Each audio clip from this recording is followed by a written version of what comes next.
জ্বালানি তেলের যে সংকট, সেই সংকটের কারণে আজকে খুব একটা খারাপ অবস্থা।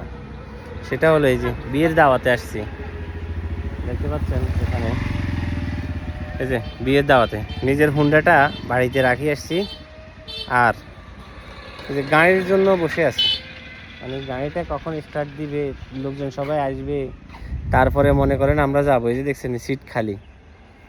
মানে তেলের যে কি সংকট, তো বাংলাদেশে প্রচুর তেলবাজ নেতা আছে, হ্যাঁ তাকে হুঁদের ভিতরে তো কুদুরা কুদুরা খুলি লইলে মোটামুটি তেল দিয়ে চলন যেত। কিন্তু প্রচুর পরিমাণ কিন্তু তেলবাজ নেতা বাংলাদেশে আছে, এটা বলা বাহুল্য।